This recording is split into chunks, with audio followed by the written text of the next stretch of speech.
Hi, it is August the 21st, 2024. This is Wes Fryer, and I want to talk in this Wisdom with Wes episode about choosing our focus. So I actually just finished up a church meeting. I am here in downtown, or I should say uptown Charlotte, by our church, which is Caldwell Presbyterian Church. And I'm going to actually talk about the little meditation that I did this morning. And it was the parable of the workers in the vineyard from Matthew 20. For a number of years now, thanks to my spiritual director, who is Kurt Gruel back in Oklahoma City, I have been using this website called Pray As You Go. It's actually an app as well, but it's from the Jesuits of Britain, and it follows the lectionary, which is, I guess, interdenominational, because I think Catholics, Episcopalians, and then depending on your Protestant denomination, there are different pastors that will preach from the lectionary. And so anyway, it just takes you through a lot of key, scripture. And so this is a parable, and I'm not going to recount in precise detail, but it's a parable of someone who owns a vineyard and is paying people to work in his vineyard. And there's folks who start at the beginning of the day, and then people who he gets in the middle of the day, and then some people just at the end of the day before closing, whatever, the end of work, and they only work like an hour.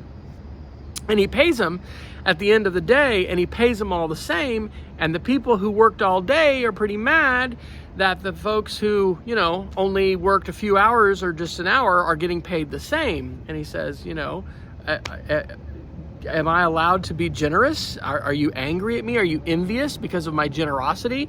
I have the right to do what I want with my money. And the parable and the analogy is to think of God as the owner of this vineyard, and that God is able to, through his benevolence and his nature and his spirit, be generous with us.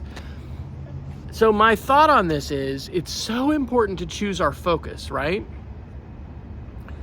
Today was the second day back with students this year. This is my 29th year in education. I haven't been a classroom teacher all those years, but this is my 6th year, I guess, teaching middle school, after I was tech director for 4 years, 5th year.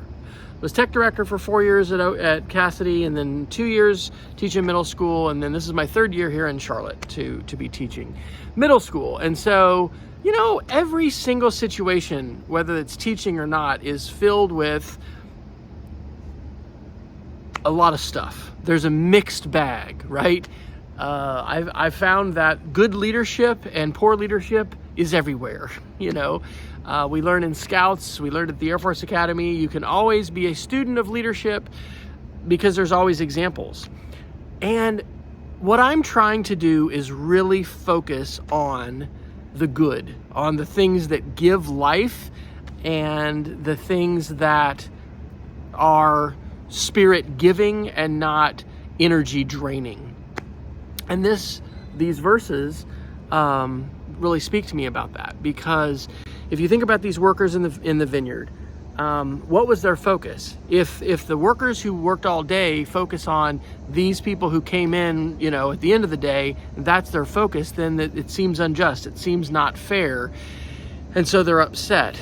What the owner of the vineyard is saying is, you're getting what you were supposed to be paid, and we should be we really should not only be thankful, we should not only be thankful for the gifts that we have, but we should be full of grace and full of the same kind of generosity that is personified by the owner of the vineyard in this story.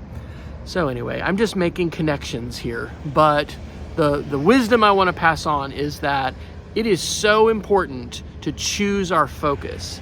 And sometimes it's really, really hard to do, because things happen to us or around us that may be upsetting. They may sort of they could potentially derail our day, but we don't have to always allow that to happen. And so in choosing our focus, choosing the things that we're going to be wanting to be in the forefront of our minds and to sort of fill our spirits, those can be the things that really are at forefront of our mind. So I'm so thankful for so many things right now. I'm thankful for the fact that I can go to school with my wife, go to work with her.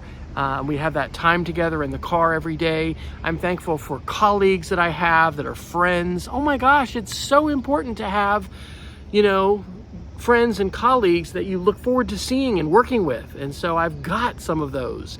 And I'm also just thankful. I'm thankful for our church. I'm thankful for community, because identity is a thing that changes. And especially when we move, we had this huge disruption, 2 years ago when we left Oklahoma and moved here to North Carolina. It takes quite a while to feel settled, but building community is important. And one of the ways that we help build our own identity, and we can aspirationally do that, is by choosing our focus. So I'm working on choosing my focus, and I hope that you can do that as well. And I hope you have a great day, wherever you might be in space or time. Take care.